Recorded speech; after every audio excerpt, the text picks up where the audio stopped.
en la Ya casi computadora. viene para acá, entonces ya está frente a la computadora, por lo menos. Dígale que aquí lo esperamos con tranquilidad. Para aprovechar mientras él se va conectando, que las personas que nos estén escuchando no se queden ahí pues, viéndonos hacer divagando, me gustaría tocar brevemente pues el tema de Gloria Navas. Mucha gente pues a veces lo critica a uno, dice usted solo ataca al gobierno y todo lo que beneficia al gobierno usted lo defiende. En el caso de Gloria Navas, a quien entiendo Eric está tratando de contactar para que la entrevistemos, yo con mucho respeto le hice una crítica sin decirle ninguna grosería y sin decirle ningún insulto. La señora dio sus declaraciones, ¿verdad? Ya tiene su posición, dijo que había ido al centro penitenciario a visitar a esta persona, que se me olvida el nombre, es de apellido Reid, pero no se me olvidó el nombre de la persona.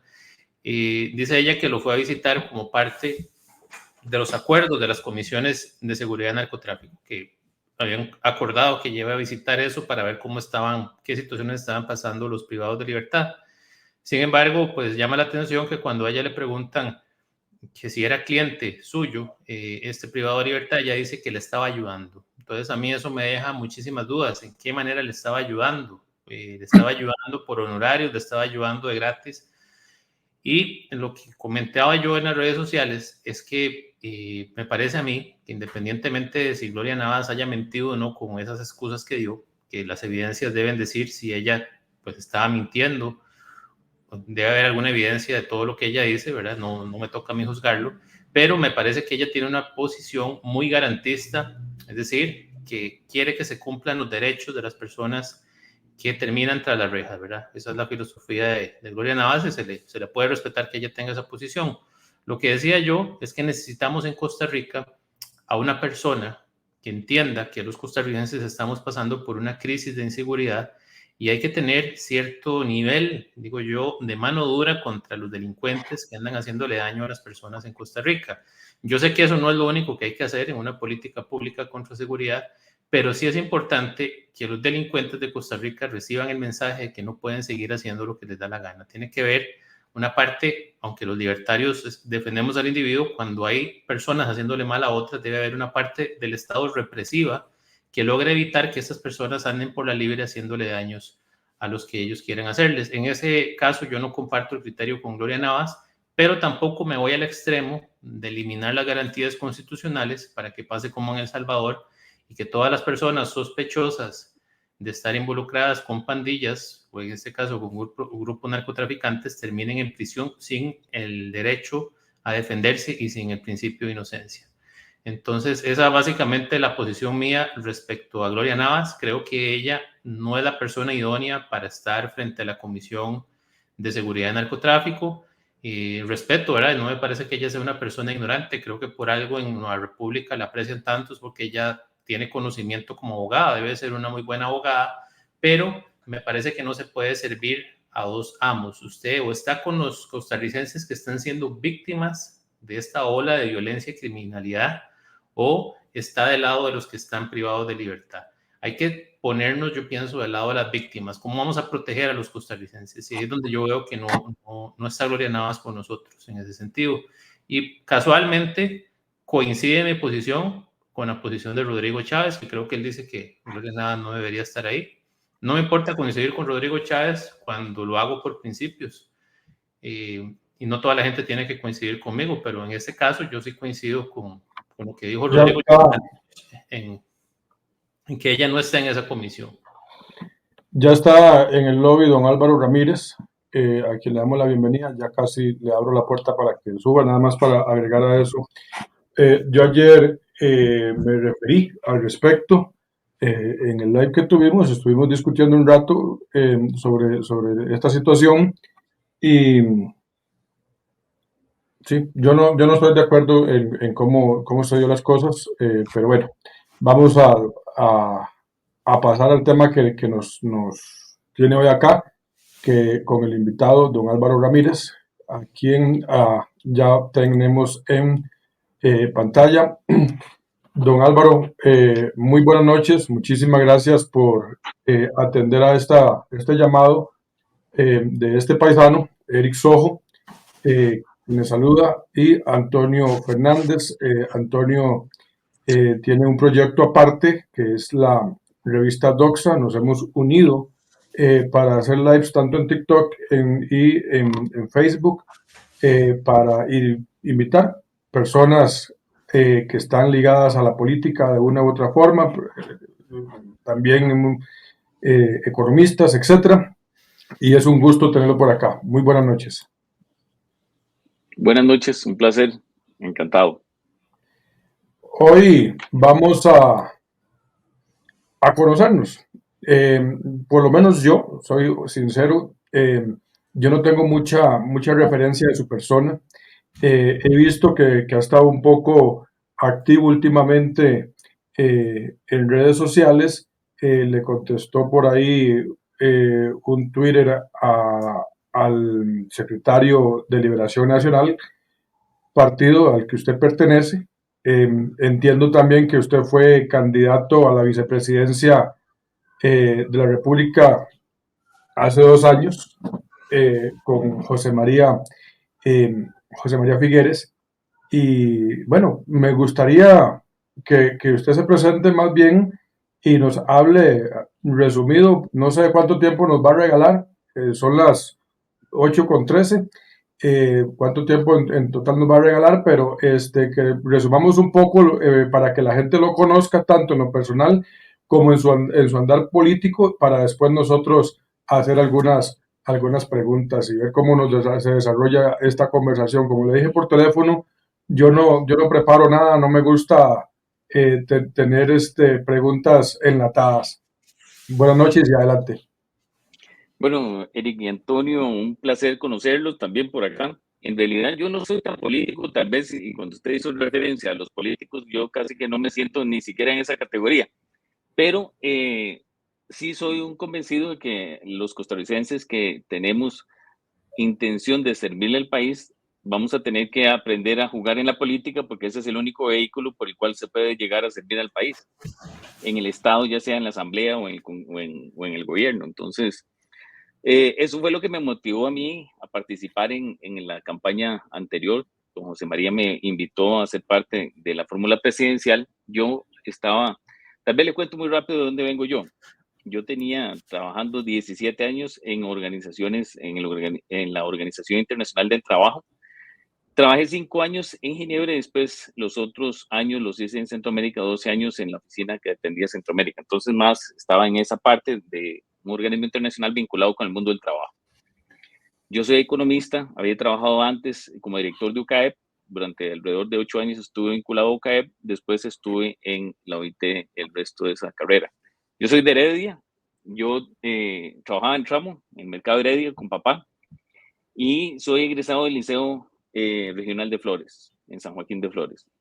Y yo soy producto de ese Estado Social de Derecho, del que tanto se habla, que nos abrió y nos puso escaleras de movilidad social. Yo siempre decía en campaña que si yo hubiera nacido en Tegucigalpa estaría todavía en el mercado, porque no hay escaleras de movilidad social en algunos países vecinos. En Costa Rica sí los hay, y gracias a esas escaleras de movilidad social, la gente puede escalar a distintas ocupaciones. Yo conseguí estudié en el Liceo Regional de Flores, fui a la Universidad de Costa Rica, estudié economía, conseguí una beca, fui a estudiar a Londres, al LSE, y la verdad, el London School of Economics, y es una de las mejores universidades de Europa, nunca me sentí menos que ningún europeo, nunca me sentí menos que ningún inglés, ningún alemán, ningún francés, porque la educación de Costa Rica era una educación de muy buena calidad, por lo menos en esa época. Y yo estoy convencido que la gente que tuvo oportunidades en la vida de que le dio bien, debería devolverle al país. Y sobre todo los que tenemos esa vocación de servicio público, pues a mí me encantaría trabajar en cosas en las que yo he aprendido a lo largo de mi carrera, de mi vida. Y esa fue, como le repito a los dos, la motivación por la que me metí en esta aventura de la elección anterior. Y conocí mucha gente del partido, conocí lo que es una elección nacional, que es muy complejo. Fuimos a segunda ronda, teníamos la esperanza de ganar, teníamos un gran equipo. Yo he trabajado en la parte de la formulación del plan de gobierno y pues eso me permitió obviamente contactar y conocer a costarricenses de mucha valía que están en el partido. Recorrí 17,000 kilómetros en campaña, eso le da una idea de lo intenso que puede ser una campaña. Y realmente se vuelve una maestría en realidad nacional, porque a usted lo pasan a la casa y lo sientan en la sala le dan un café y una galleta y le cuentan la vida de milagros de tanta gente. Entonces, la campaña electoral realmente es una maravillosa manera de conocer Costa Rica y de conocer la Costa Rica profunda, desde las montañas de Talamanca hasta los barrios en el Pacífico, en las costas, en las fronteras, en fin, realmente una experiencia maravillosa. Entonces, ¿quién soy yo? Básicamente un costarricense interesado en servir desde la trinchera que se pueda. Actualmente estoy trabajando en temas de consultoría, sobre todo internacional, pero también algunas cosas en Costa Rica. Y le menciono un proyecto muy concreto para terminar de presentarme. Estoy apoyando a doña Rosaura Méndez en una iniciativa que le llamamos Nueva Turrialba Jiménez. Estamos trabajando para un desarrollo territorial de los dos cantones y ella invitó a formar parte de ese equipo a el diputado Pacheco de la Unidad y a la diputada Pilar del Partido Gobierno. Esos tres diputados están trabajando maravillosamente bien en un trabajo de desarrollo territorial donde están las municipalidades, las cámaras de comercio, la Cámara de Turismo, el IICA y el CATE como organismos de cooperación, y hemos logrado realmente conformar un equipo maravilloso de las cosas que deberían de suceder en Costa Rica. O sea, Costa Rica tiene todavía ese ADN donde las cosas salen mejor cuando nos unimos y Turrialba es un ejemplo muy bonito de eso en concreto. Entonces, en esas ando, he andado en muchas cosas distintas en mi vida, trabajando sobre todo, como le decía, en cooperación internacional, en organismos internacionales y ahora más involucrado en trabajo local y vinculado con la política a través del trabajo que hago, en este caso con Rosaura y con muchos de los diputados con los que hice campaña, pues mantenemos contacto. ¿Es usted liberacionista de cuna o fue invitado a participar en la campaña? No, toda la vida mi familia ha sido liberacionista, tanto desde los heredianos, que son por el lado de mi familia, y mi esposa es Cartago, ahora vivimos aquí en Cartago, y también aquí todos hemos sido liberacionistas históricamente. Dos provincias muy cartaginesas que han venido, perdón, dos provincias muy liberacionistas, disculpe, que han venido, que Liberación ha venido perdiendo terreno poco a poco. Bueno, en la última no nos fue tan mal, en realidad en Cartago tenemos 3 diputados, o sea, realmente Cartago salió bastante bien en la elección nacional. En la que sí no fue muy mal fue en la de alcaldes, pero en la elección nacional yo creo que Cartago salió muy bien y Heredia no salió mal. De hecho, el problema de Liberación en la campaña fueron las provincias costeras en donde sí, no fue muy mal, pero las provincias del centro en realidad en la campaña del 22 no salieron mal. Usted es la primera vez que participa, usted no nunca ha estado como diputado, como ministro, como No. presidente ejecutivo, no ha tenido ningún cargo político, sin ningún cargo de elección popular o público. No. Como le digo, siempre he estado más bien en la esfera, sobre todo organizaciones internacionales. Durante la época de UCAEP participaba de manera muy activa en la Asamblea Legislativa. Por ejemplo, fui parte de la Comisión Mixta de Reforma Fiscal en la época del presidente Abel Pacheco. Se conformó una comisión para una reforma fiscal y esa reforma fiscal, como era muy compleja, se invitaron a miembros de la sociedad civil a ser parte de la comisión. Entonces estuve trabajando como representante de UCAEP en la mesa, en la comisión legislativa, pero siempre, digamos, a título de representante de la organización empresarial, pero uno tenía chance de presentar mociones y la dinámica era una dinámica muy interesante porque se conoce mucho de cómo funciona el ámbito legislativo. Pero no, nunca he tenido cargo en el sector público en Costa Rica. Bueno, Antonio, vamos a ir turnándonos y yo tengo un par de preguntas ahorita, pero no quiero que Antonio esté solamente expectante, sino que también se presente con don Álvaro y tenga la participación como siempre lo hacemos acá. Bueno, buenas noches, don Álvaro. Yo soy Antonio Fernández, director de la revista Doxa. Es un proyecto que tiene como objetivo generar discusión y debate público en Costa Rica de manera respetuosa desde todas las ideologías posibles. Antes de entrar, digamos, en temas partidarios y en temas de preguntas que me gustaría hacerle más adelante, quedé con un poco de curiosidad sobre ese proyecto en el que están participando la diputada Rosaura y Pilar Cisneros, ¿correcto? ¿En qué consistiría ese proyecto para el desarrollo en Turrialba? Sí, es una iniciativa básicamente de desarrollo territorial. Turrialba fue una región muy productiva y muy próspera cuando era el hub entre el puente entre el Caribe y el Valle Central. Después vino la Ruta 32 en los años 80, después se cerró el ferrocarril en los 90, en el 2000 y pico. Costa Rica perdió las empresas de maquila textil, Turrialba perdió 1.500 empleos, y todo ese proceso de cambio afectó al territorio. Los sectores, los motores de crecimiento que habían, se han ido desacelerando, entonces hay un problema serio de desempleo, y mucha gente de Turrialba tiene que venirse a buscar trabajo al Valle Central. Todas las mañanas a las 4 de la mañana mandamos 400 jóvenes a trabajar a las zonas francas de Cartago. ¿Cuál es el problema de eso? El problema de eso es que la generación de relevo en Turrialba, mucha gente busca oportunidades fuera y el cantón va perdiendo vitalidad. Y ahora es uno de los cantones con mucha pobreza, a pesar de tener tanto potencial. Y para mencionar potencial, Turrialba es el cuarto cantón con más atractivos turísticos de Costa Rica y recibe el 0.6% de la visitación, porque el volcán Turrialba no está en buenas condiciones de acceso, Guayabo está descuidado y muchas de las cosas que se podrían hacer no se hacen.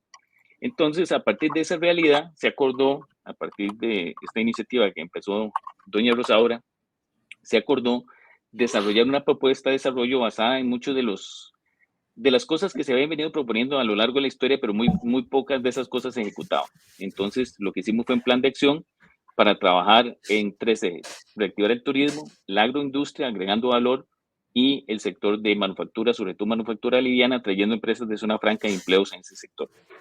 Entonces, lo que hemos venido es diseñando una serie de proyectos o identificando proyectos catalizadores. Por ejemplo, le menciono 2 en el caso de turismo.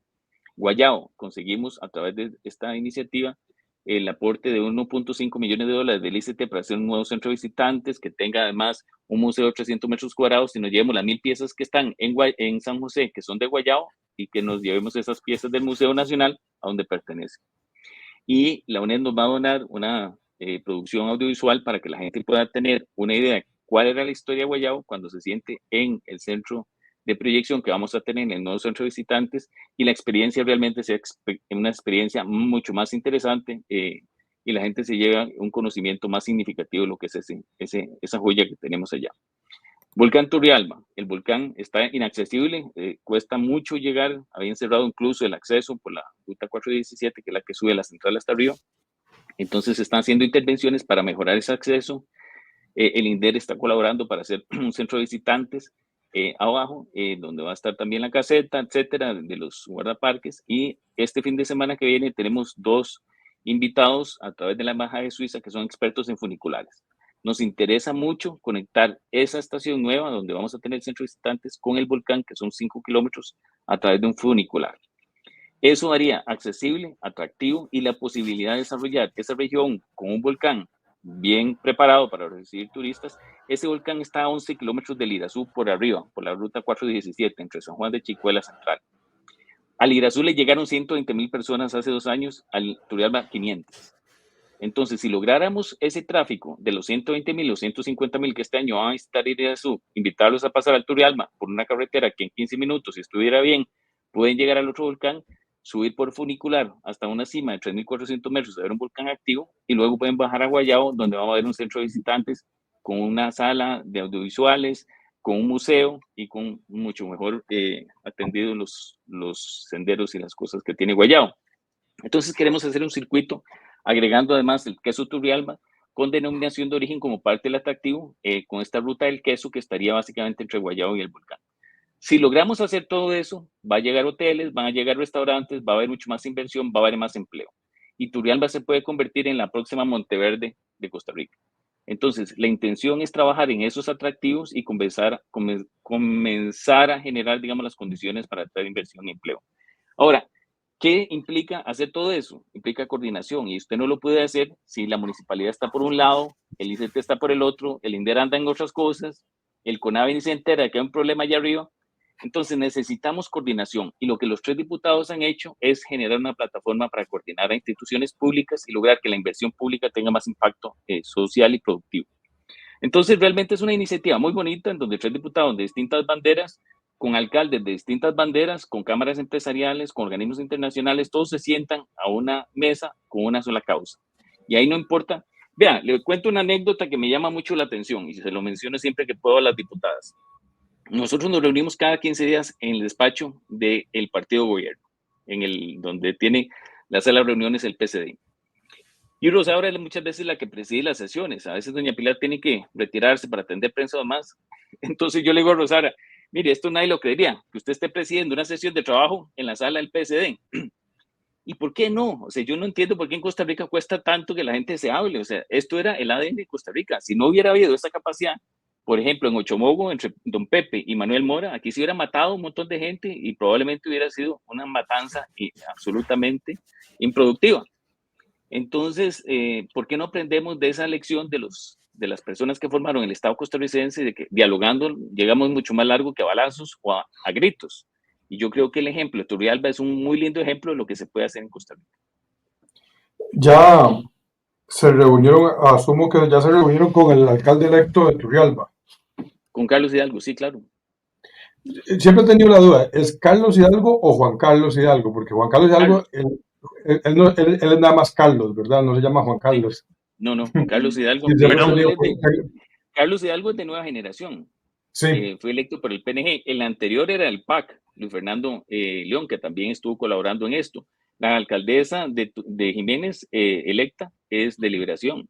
Y aquí la verdad es que ya pasó la elección, ya pasó la campaña. Ahora lo que nos interesa es que Turrialba y Jiménez prosperen. Y en eso estamos todos en el mismo barco.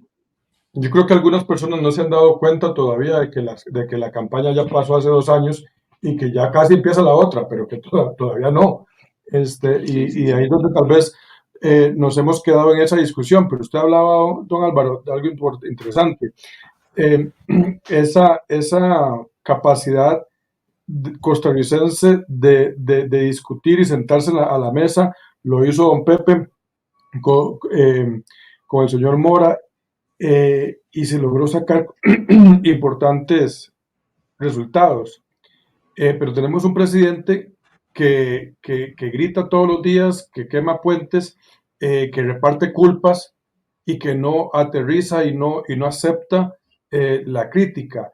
Entonces, ¿cómo hacer por ese lado? Y usted decía que si don Pepe no se hubiera sentado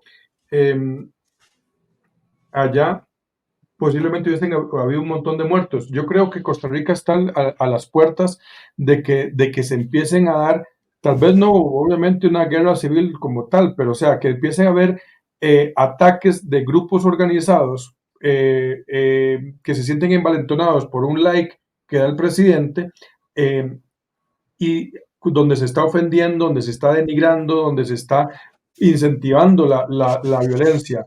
Hoy, justo hace un rato, me comentan a mí un tal Brenes en TikTok. No, perdón, ese no era. Para ver, dice, lástima tantas balas, Marco Vinicio García.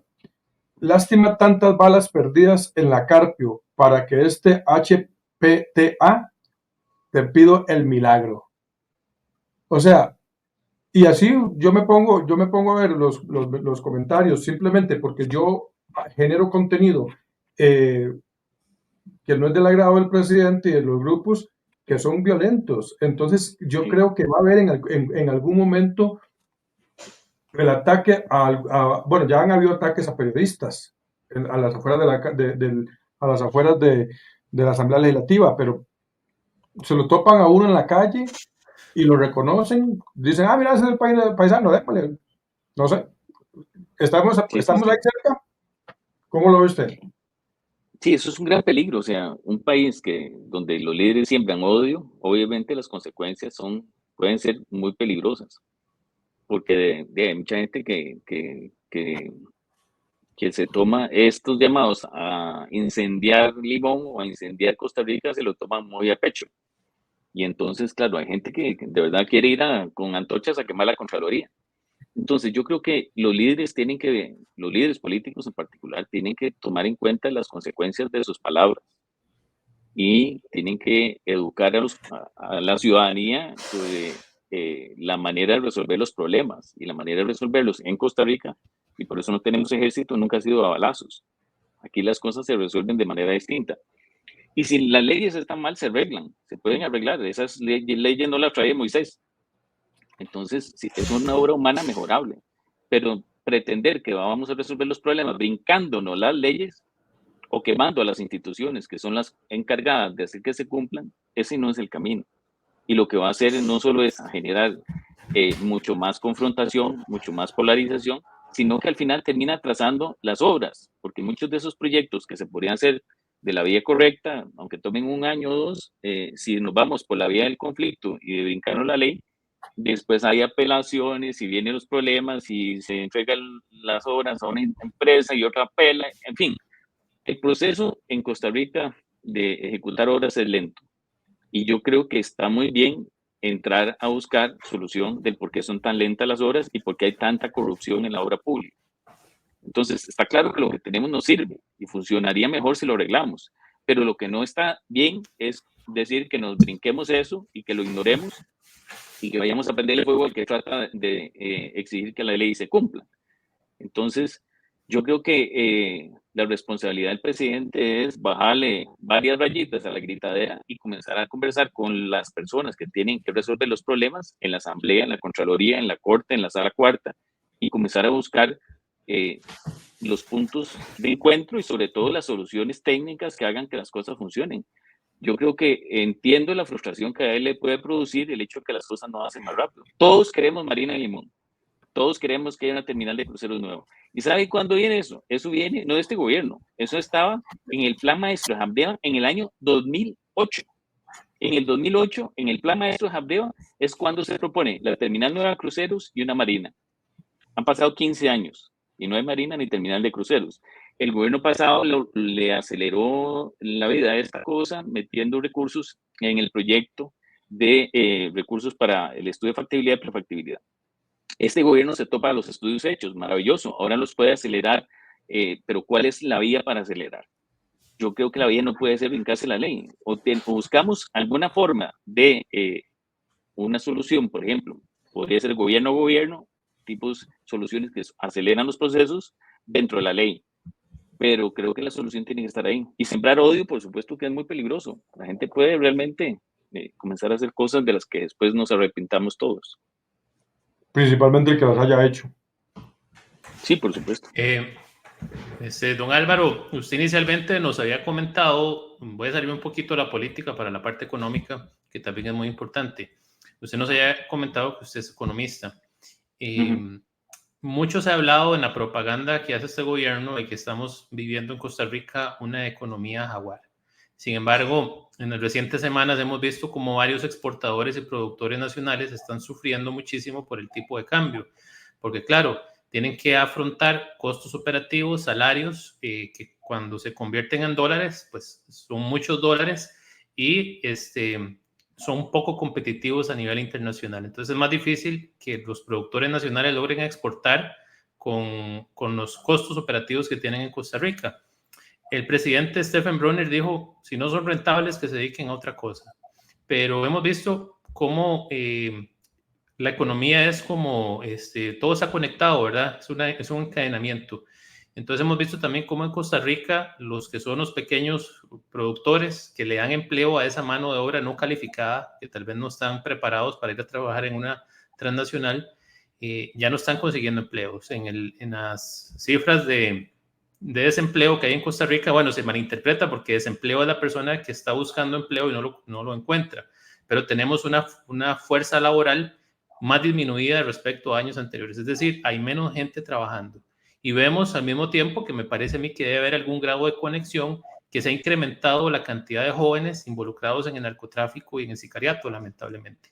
Y mucho de eso que está pasando, desde mi punto de vista, tiene que ver con que Costa Rica no está generando empleos para las personas de más bajos recursos o menos preparadas, porque se está golpeando al sector económico doméstico, ¿verdad? Hay personas que están importando, les sale más barato importar y hay zonas francas que están creciendo muchísimo, pero no toda la Costa Rica está creciendo a buen ritmo. Usted como economista considera, bueno, primero, si lo que yo digo es correcto o no, y segundo, ¿qué visión o qué propuesta le tendría usted para el país para que logramos salir adelante económicamente esos sectores que están viéndose afectados por la situación del tipo de cambio? Sí, el tipo de cambio es el resultado de dos cosas. Hay condiciones de mercado que son objetivas y reales. Han llegado más turistas, hay más exportaciones y ha llegado más inversión. Esas cosas, por supuesto, presionan a revalorizar, digamos, el colón y baja el valor del dólar en colones. Pero a la par de esos fenómenos que sí son propios del mercado y que nos ha favorecido, entre otras cosas, la relocalización de inversiones, por ejemplo, de Asia hacia América Latina, parte de eso llegó acá. Entonces, nos hemos beneficiado de condiciones externas que nos ayudan y eso está muy bien, aunque en efecto tienen un impacto en tipo de cambio. Lo que pasa es que ese impacto en tipo de cambio se agravó por decisiones de política pública y le menciono dos en concreto. Una fue la decisión del banco sobre la tasa de política monetaria, que el banco subió tanto la tasa de política monetaria que en algún momento comenzó la gente a cambiar los depósitos de dólares a colones y eso aumentó la oferta de dólares. Entonces, esa no fue consecuencia del éxito económico de Costa Rica, fue una decisión de política pública del Banco Central que agravó el problema de esa apreciación que ya estaba comenzando a darse. Y lo otro son los eurobonos también, o sea, la colocación que es una autorización que la Asamblea Legislativa nunca debió haber dado en esa cantidad, los 5.000 millones de eurobonos, y el inicio y la colocación de esos recursos también tiene consecuencias sobre el tema del tipo de cambio, porque esos dólares que ingresan de alguna manera al final terminan afectando en el mercado el valor de la moneda. Entonces, no es cierto que sea el mercado el que mágicamente nos trajo hasta 500 pesos. O sea, fue una mezcla de mercado de decisiones públicas. Y el Banco Central lo que se niega a aceptar es su cuota de responsabilidad en esto. Entonces, yo creo que ahí lo que no está bien es que el banco se trate de quitar la responsabilidad de que estemos donde estamos con el tipo de cambio. Porque las consecuencias, en efecto, ha caído muchísimo el empleo, por ejemplo, en el sector servicios, incluso en las zonas francas. Las empresas están contratando menos, hay empresas cerrando. Entonces, vamos a pagar esas malas decisiones con un costo, a un alto costo en empleo y en una reducción en la tasa de crecimiento que también va a ser inevitable, como ya se está viendo, ya están anunciando las empresas que están comenzando a cerrar. ¿Cuál es la solución? Para mí, hay una solución que es legal. ¿Qué quiero decir con eso? En la Reserva Federal de los Estados Unidos, si usted ve lo que dice la ley, el mandato que la Reserva Federal le da que la ley da a la Reserva Federal, le dice, usted tiene que encargarse de dos cosas. Usted tiene que preocuparse por la inflación y usted tiene que preocuparse por el empleo. Entonces, ese mandato dual que tiene la Reserva Federal de Estados Unidos hace que la Reserva Federal, cuando hay situaciones, hay perturbaciones en el mercado, generalmente los Estados Unidos recuperan mucho más rápido el empleo, por ejemplo, que Europa, porque el Banco Europeo, al igual que el Banco de Costa Rica, solo tiene un objetivo, que es inflación. En cambio, la Reserva Federal tiene dos objetivos. Usted tiene que tener la inflación baja y el empleo alto. En Costa Rica deberíamos de cambiar la ley y darle al Banco Central un mandato dual, porque si no, el presidente del Banco Central se escuda en que mi ley lo que dice es ocúpese de inflación y yo tengo la inflación incluso en negativo. Entonces ya yo lo estoy haciendo muy bien, aunque tenga 130,000 empleos que se perdieron el año pasado, en consecuencia en parte de las malas decisiones de política pública. Entonces yo creo que hay que cambiarle las reglas de juego al banco y decirle que como sociedad esperamos no solo que nos tenga la inflación abajo, sino que nos tenga el empleo arriba. Y que haga esas dos cosas buscando la mezcla de instrumentos que le permita lograr de mejor manera ese resultado. Y lo otro es un tema a quién se escoge para poner al frente del banco, pero eso es una decisión que pasa por el gobierno. Entonces yo creo que este señor que está no es el que nos conviene y lamentablemente pues el presidente sigue aferrado a él.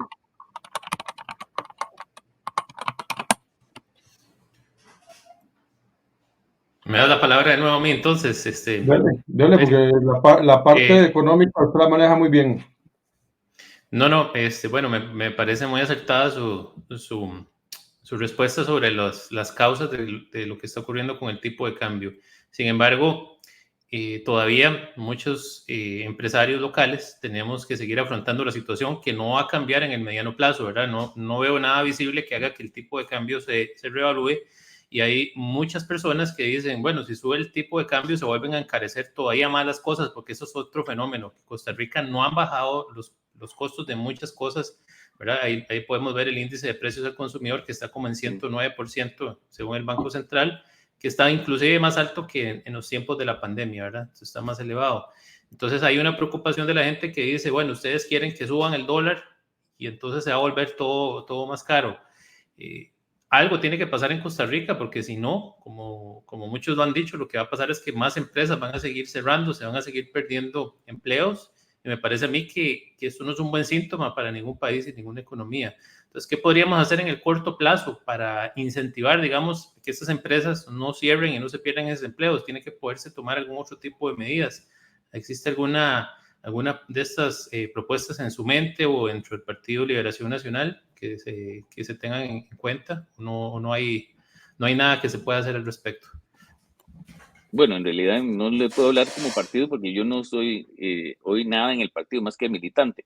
Pero en el tema de qué se puede hacer, hay varias cosas. Una es, por ejemplo, el repago adelantado del préstamo que había con el Fondo Latinoamericano de Reservas. Eso ya es una medida que finalmente la aceptó el banco después de la presión de todo el mundo.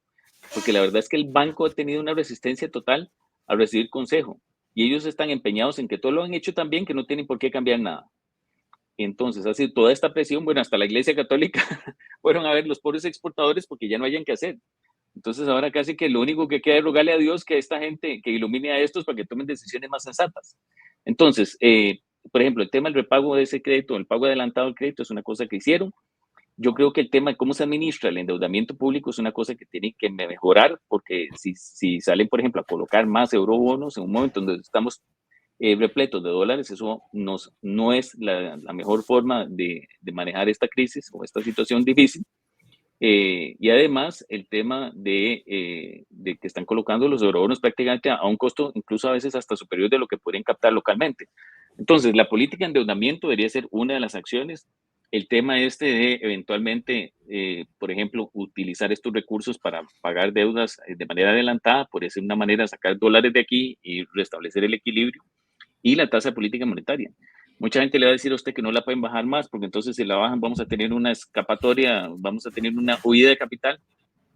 Pero lo cierto del caso es que el capital está aquí y siguen acá. Entonces yo creo que la tasa de política monetaria, y esa sí es una decisión del Banco Central, podría bajar aún más para tratar de desestimular que la gente continúe con sus depósitos, cambiando depósitos a colones, porque esa colonización de los depósitos ha sido una de las causas también de la apreciación cambiaria que hemos tenido. Entonces, yo creo que acciones a corto plazo existen, los márgenes es cierto que no son tan grandes como tal vez fueron hace un año, pero necesariamente el país va a tener que recuperar el equilibrio por otra vía que no sea a punta de perder empleos y de perder inversión y a cerrar empresas, porque esa es la otra ruta. O sea, usted puede bajar la cantidad de dólares, bien, haga quebrar a la mitad los exportadores y entonces sí, tenemos menos dólares, o espante a los turistas con precios que no pueden pagar y entonces no llegan turistas, entonces bajamos la oferta de dólares y entonces el tipo de cambio va a tender a subir. Pero, ¿cuál es la vía menos costosa para restablecer un equilibrio razonable? Yo creo que esa es una decisión en donde la política pública tiene un margen importante de acción, tanto del lado de Hacienda como del lado del Banco Central. ¿Cuál sería, don Álvaro, un precio justo y, bueno, no, tal vez no, la palabra no debería ser justo, sino un precio ideal en el dólar?